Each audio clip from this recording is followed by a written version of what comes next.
Hello painters, and welcome to this new video. I know it's quite early for Christmas already, but I couldn't wait to paint shiny stuff and add some cozy vibes to the studio. Today I want to make a super beginner friendly video in which I am following my own tutorial from last year, which I made digitally, but you know that all my digital tutorials can be applied to oils, wash, acrylics, and today I am painting the same bow but in oils. I am using one of these bows as a reference. Usually the small ones are the best to paint if you are taking your own references, just because they have less spikes.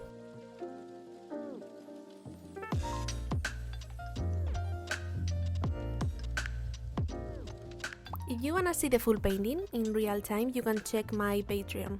Today I also posted about these Christmas balls and detailed step by step, and also a time lapse to see how they're made simply and quickly. This is last year's painting in a card I used as a thank you in every order, but I am going to try not to look at this while painting. For those who asked about my brushes, here is my current favorite, the DaVinci College ones. If you look for them, they are now sold in this red version, but they are the same. They are soft, long, and I'm going to start with this until I need to go smaller. Step 1. Use 3 dark hues, not black but any color, to add the shadows. Even if they're not actually green or blue in the reference, as long as your mixes are dark enough, the color you use doesn't matter. These 3 different colors to separate the planes.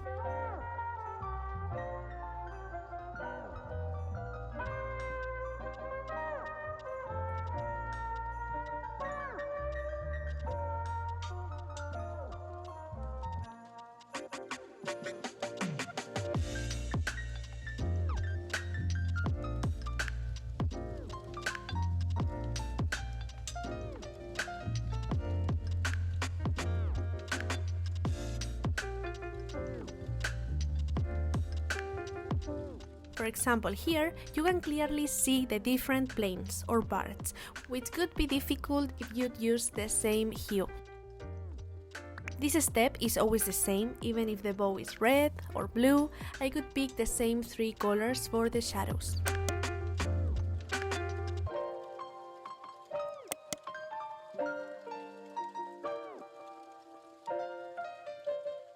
Also, this is nice because thanks to the drawing, I can see where the darks go without having to use my pen again.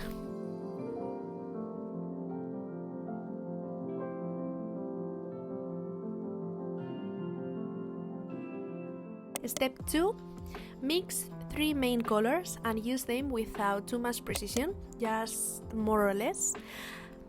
And just use them where you see greenish colors, for example, add green. Where you see yellowish tones, add yellow, and so on.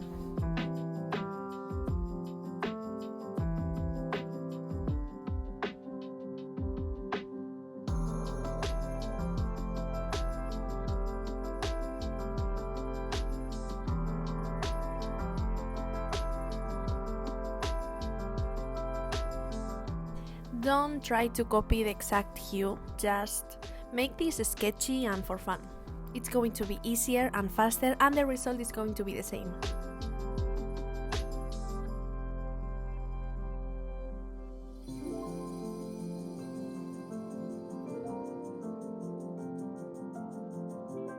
But while the first step was standard for every color, here we have to choose the local color for the object. For example, if the bow was red, our 3 main colors for this step could be analogous to the red.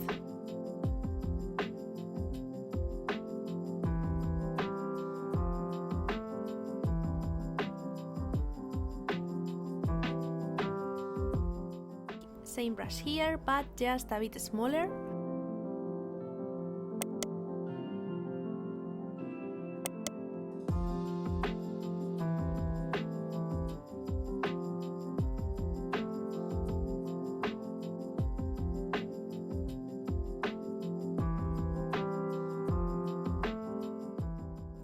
this third step, I explain how to make highlights.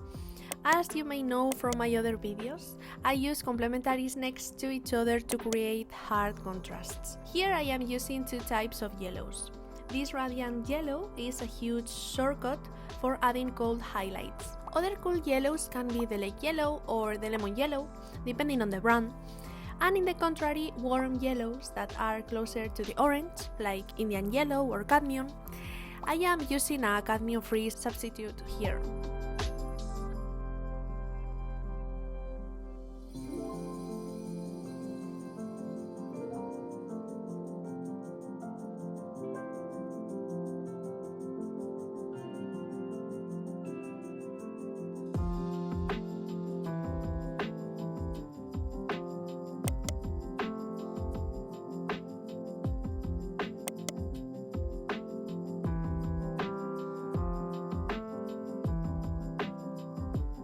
Use both because they create nice contrast each other, knowing that the cool one will stand out more and will be more bright. Or you can paint the yellow close to a vibrant orange to make a high contrast, as I showed before.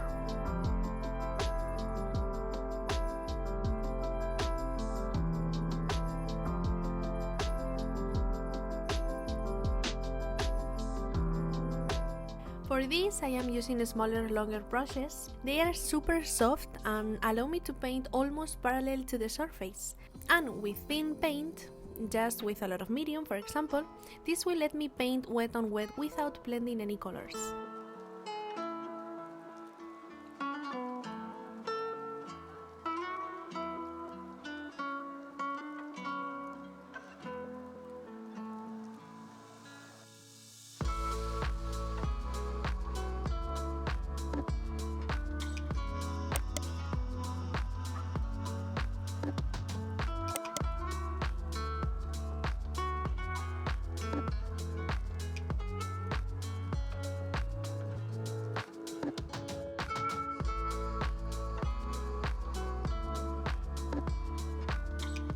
Step 4 is just filling up everything you missed in the previous steps.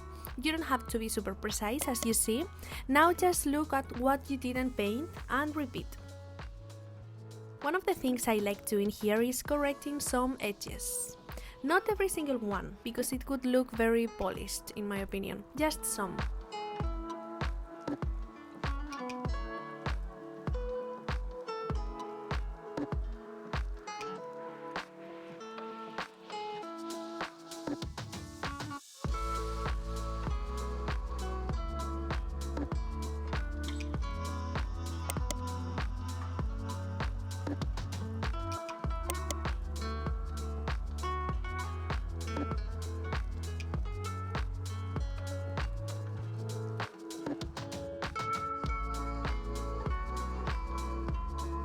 And again, hard contrast using blue over yellow to make it pop, or using white over these two.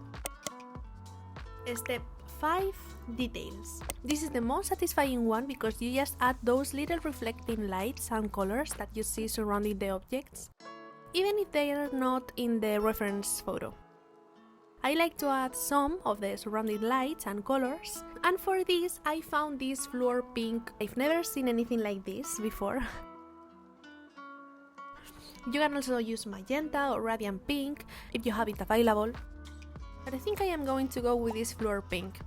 The downside is that it's so gooey and it doesn't feel like quality oil, more like Play-Doh or something like that. But if you mix it with other colors, for example white, the result is really unique.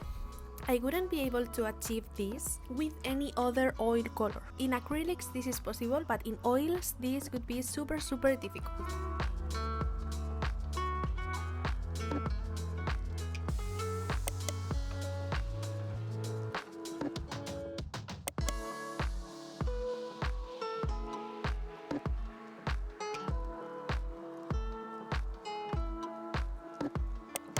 And lastly, the background. Starting with the shadow, I am making a gradient looking at the subtle hues on the reference. Maybe you can see here some greenish parts or here some warm parts.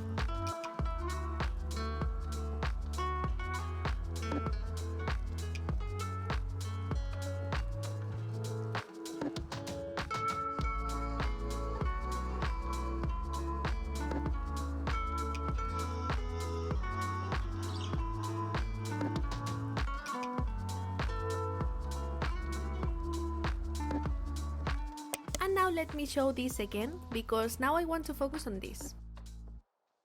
Knowing that light comes from here, and knowing that the closer to you the more intense or chromatic the color will be, I am adding low chroma high value here, high chroma mid value here,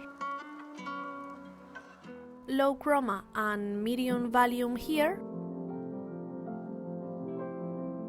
and lastly high chroma and lower value here, because this is the shadow area.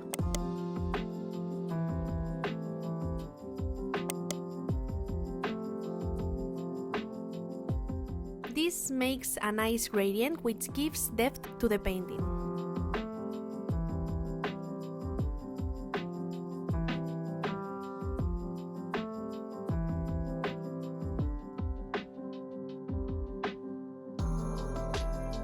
And you know me, I love to add borders to the shadows.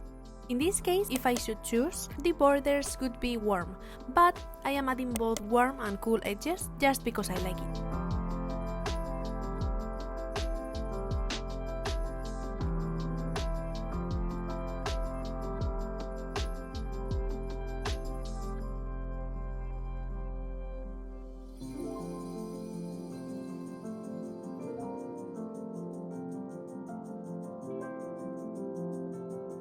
And lastly, some reflections. Just following the tutorial as I made it, I am adding here some light reflections of the bow on the surface, and I think it's really cute.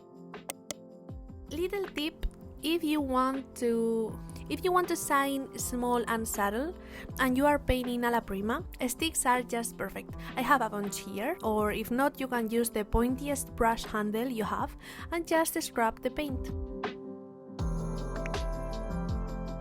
And this cutie is done, following a tutorial made on digital, but as you can see, it can be applied to oils. I hope you have enjoyed. If you paint this, use the hashtag paintwithalai and I will be able to see it. Check out my Instagram if you want to see seasonal paintings that I'm doing this month. And I will see you in the next video. Bye!